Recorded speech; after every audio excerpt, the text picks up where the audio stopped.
Good morning बच्चों। कल हमने टेंस का टॉपिक पढ़ा था। टेंस के बारे में आपको बताया गया था कि टेंस कितने प्रकार के होते हैं, टेंस के पार्ट्स क्या होते हैं। और टेंस में मैंने आपको कल बताया था आपको कि टेंस में आपकी जो आएगा वो करेक्ट वर्ब का टॉपिक आएगा। आपके एग्जाम में कल मैंने आपको एग्जाम्पल देके बताया था करेक्ट वर्ब किस टाइप से आपको फिलअप करना होगा, तो आपको वो समझ में आ गया होगा कि tense, how many types of tense, how many parts of tense, tense के कितने पार्ट्स होते हैं, कितने प्रकार के टेंस होते हैं। तो मैं आपको कल भी बता रहा था कि टेंस से आपको एक्सप्लेनेशन नहीं आएगा, आपके करेक्ट वर्ब बनना आएगा। तो मैंने बताया, तो आज हम पहला टेंस लेके चल रहे हैं जिसका नाम है प्रेजेंट सिंपल। आप इसको प्रेजेंट सिंपल कह सकते हैं या इंडेफिनिट टेंस कह सकते हैं। ध्यान दें, कंफ्यूज होने की कोई आवश्यकता नहीं है। आप you can say present simple या प्रेजेंट इंडेफिनिट। ओके डियर, तो हम पहले प्रेजेंट के चारों टेंस की करेक्ट वर्ब पढ़ेंगे, ठीक है। तो देखो, पहले इसकी पहचान देखिए। आप पहचान में क्या आएगा, ता है, ती है, ते है, ये आएंगे। इसकी जो हेल्पिंग वर्ब आएगी वो डूडे जाएगी, और जो मेन वर्ब जो लगेगी वो वर्ब की फर्स्ट फॉर्म लगेगी। ओके, अब ये ही, सी, इट, नेम, इसके साथ डज का यूज होगा। आई, यू, वी, दे, इनके साथ डू का यूज होगा। अब ध्यान दे डियर, यानी हिंदी का कोई भी सेंटेंस आता है तो उसके लास्ट में यदि ता है, ती है, ते है आ रहा है तो वो समझ ले आप प्रेजेंट सिंपल टेंस है। कैसे? जैसे मैं ये कहूं कि वह अपने घर जाता है, तुम पढ़ते हो, कमल टीवी देखता है, नीतू खाना पकाती है। ये सारी चीजें ये प्रेजेंट सिंपल के एग्जाम्पल हैं। तो आपको एक्सप्लेनेशन तो करना नहीं है, लेकिन मैं आपकी जानकारी के लिए बता दूं कि हिंदी के वाक्य के लास्ट में ता है, ती है, ते है आता है तो तुम समझो कि वो प्रेजेंट सिंपल टेंस हुआ। हर टेंस की आपको अलग अलग हेल्पिंग वर्ब मिलेगी। तो इस टेंस की हेल्पिंग वर्ब आएगी डू और डज आएगी। मेन वर्ब फर्स्ट फॉर्म लगेगी। ही, सी, इट, नेम के साथ में डज का यूज होगा। आई, यू, वी, दे के साथ में डू का यूज होगा। समझ में आ गया होगा ये यहां पर। अब एक बात मैं क्लियर कर देता हूं आपको। देखो, वर्ब याद करने का एक सटीक तरीका, इजी तरीका क्या रहेगा, यदि किसी टेंस के आगे सिंपल लिखा हुआ मिले या इंडेफिनिट लिखा हुआ मिले तो हमेशा उस टेंस में फर्स्ट फॉर्म का यूज होगा। ओके, 12 टेंसों की वर्ब एक साथ में याद करने का तरीका बता रहा हूं मैं। और यदि यहाँ कंटिन्यूस टेंस आ जाए वहां हमेशा आपको फर्स्ट फॉर्म में आईएनजी का यूज करना है। ओके, और यदि परफेक्ट लिखा हुआ मिले तो आपको हमेशा थर्ड फॉर्म का यूज करना है। ये लो, सभी 12 टेंस को इस तरह से याद कर लो। यानी जो 12 टेंस है, जैसे यदि किसी टेंस के आगे जैसे प्रेजेंट सिंपल आ गया, पास्ट सिंपल आ गया, है ना, इसके इस टेंस में हमेशा वर्ब की फर्स्ट फॉर्म लगेगी। प्रेजेंट कंटिन्यूस की बात करें, पास्ट कंटिन्यूस की बात करें, फ्यूचर कंटिन्यूस की बात करें तो वहां फर्स्ट फॉर्म में आईएनजी लगा दो। प्रेजेंट परफेक्ट की बात करें, पास्ट परफेक्ट की बात करें, फ्यूचर परफेक्ट की बात करें, वहां हमेशा वर्ब की थर्ड फॉर्म का यूज करो। ओके, समझ में आ गया होगा। ये वर्ब याद करने का सबसे सटीक तरीका है। तो समझे हम। अब देखिए, आप अब एक ध्यान में रखना है, देखो प्रेजेंट सिंपल इसके रूल्स क्या रहेंगे। इस टेंस की रूल्स क्या रहेंगे? देखो, नंबर 1, पहला सिंपल टेंस, सिंपल या अफर्मेटिव सेंटेंस बनाते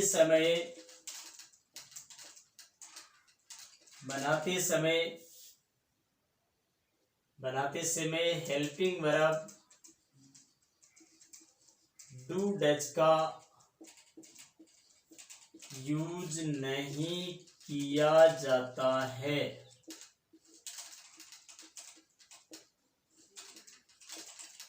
केवल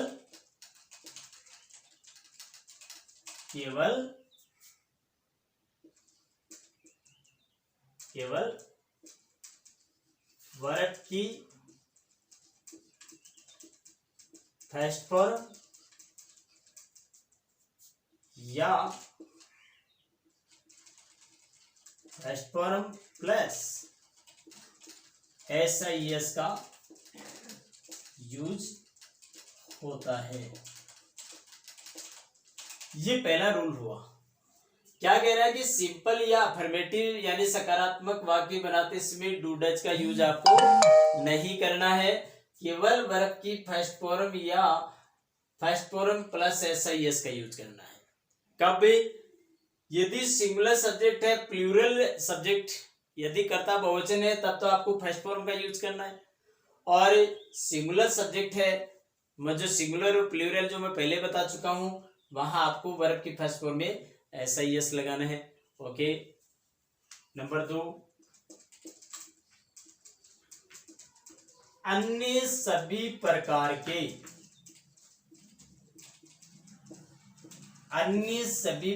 के वाक्य बनाते समय हेल्पिंग वर्ब, अन्य सभी प्रकार के वाक्य बनाते समय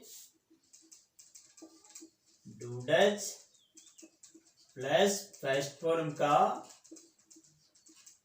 यूज किया जाता है। ये समझ में आ गया? अन्य सभी प्रकार के वाक्य कौन से हो गए? सिंपल सेंटेंस को छोड़कर, जैसे कल मैंने आपको बताया था, नेगेटिव आ गया, इंट्रोगेटिव आ गया, इंट्रोगेटिव नेगेटिव आ गया, उन सब में आपको डू डज के साथ में फर्स्ट फॉर्म लगानी है। तब ध्यान रखना डियर, तब आपको SIS का यूज नहीं करना है। SIS फर्स्ट फॉर्म या SIS का यूज कब करना है? जब हेल्पिंग वर्ब का यूज नहीं कर रहे हैं, और जब आप हेल्पिंग वर्ब का यूज करेंगे तब आपको केवल फर्स्ट फॉर्म का यूज करना है। तो मैंने कल आपको बताया था कि प्रेजेंट सिंपल और पास्ट सिंपल दो टेंसेस से होते हैं जिसके साधारण वाक्यों में हेल्पिंग वर्ब का यूज नहीं होता है। समझ में आ गया होगा? अब एक बात ध्यान दें, आप जो साधारण वाक्यों में आप SIS का यूज करेंगे, लेकिन किस वर्ब में आप SIS लगाएंगे, कौन सी वर्ब में आपको यस लगाना है, ये भी आपको नॉलेज होना जरूरी है।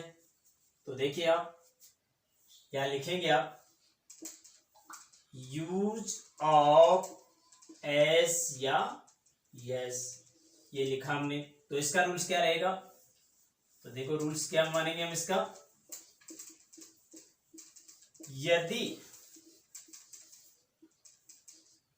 यदि किसी वर्ब के अंत में S, SS, SH, CH, X, O, ZZ दिया हुआ है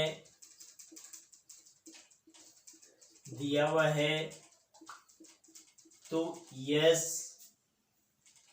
अन्यथा एस लगाया जाता है,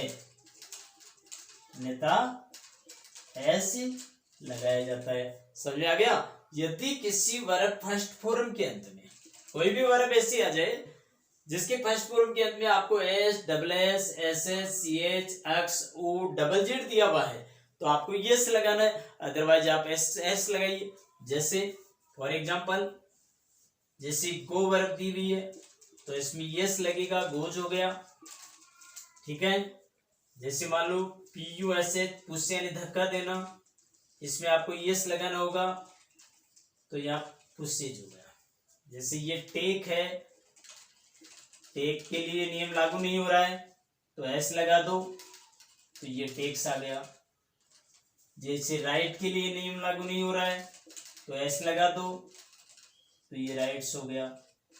ओके डियर, देखिए गो में ओ आ रहा है ना, लास्ट में आ गया वो, PUSH में SH आ रहा है इसलिए हमने यस लगा दिया। यहां ये रूल लागू नहीं हो रहा है तो टेक में एस लगा दिया, टेक्स हो गया। राइट में एस लगा दिया, राइट्स हो गया। आ गया समझ में, ये SIS का यूज हो गया। तो देखिए अब इसके साथ ये आपके रूल्स और रेगुलेशन हो गए। अब आगे पढ़ें। अब एक ध्यान दें, अब एडवर्ब्स क्या रहेगी इस टेंस की। तो देखिए यार एडवर्ब्स कौन कौन सी रहेगी, मैंने आपको पहले बताया था हर टेंस की अलग अलग एडवर्ब होती है। 12 टेंस होगी, आपको सबकी एडवर्ब्स ऑफ हेल्पिंग वर्ब याद करनी पड़ेगी। आज जैसे टेंस कोई भी सेंटेंस लिखा हुआ है, एडवर्ब्स को आइडेंटिफाई करें और उसके बाद में वर्ब है, कोई दिक्कत नहीं आएगी। तो देखें फर्स्ट है, कौन कौन सी एडवर्ब आएगी। ऑलवेज है, डेली है, रेयरली है, समटाइम्स है, ऑफन है, ऑफन, नेवर है, यूजुअली है, रेगुलरली है,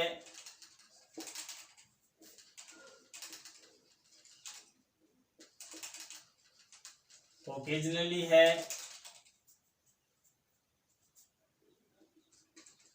फ्रीक्वेंटली है।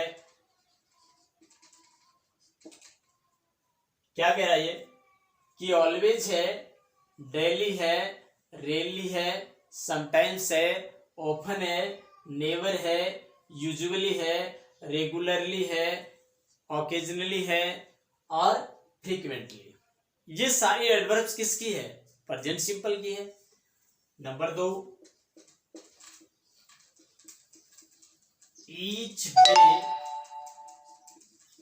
मंथ, ईयर, वीक, आवर, ये आ गई।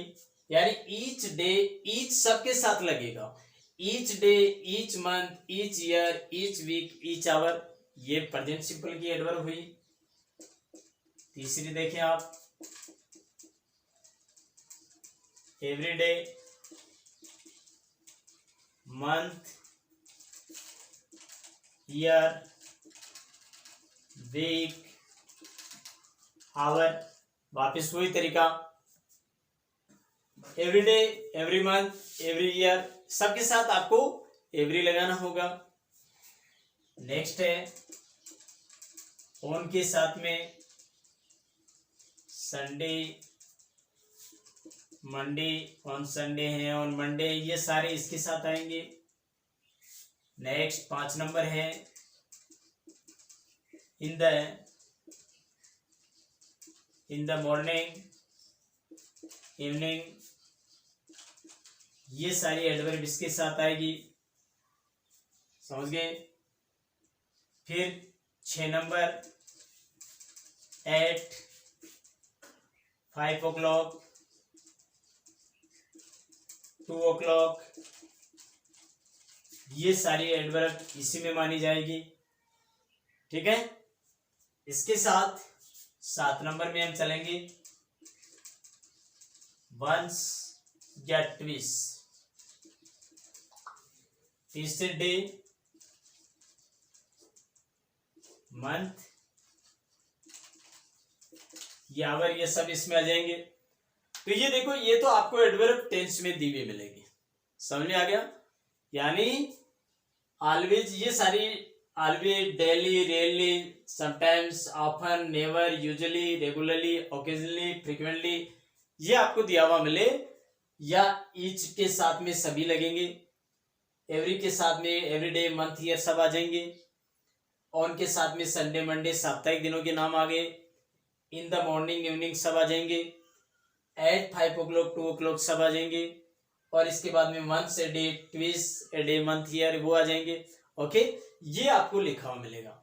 एक और डियर, टेंस के ये वो टेंस है जहां इसमें ऐसे वाक्य भी आएंगे जिसमें बिना एडवर्ब वाले वाक्य भी आएंगे, तो वो आपको आइडेंटिफाई कैसे करना है, वो कौन से सेंटेंस होते हैं जिसमें एडवर्ब होती ही नहीं है, तो वो भी मैं आपको क्लियर कर देता हूं, ध्यान दें। तो विदाउट एडवर्ब वाले कौन से सेंटेंस आ सकते हैं, तो यहां लिखेंगे आप विदाउट एडवर्ब्स सेंटेंस।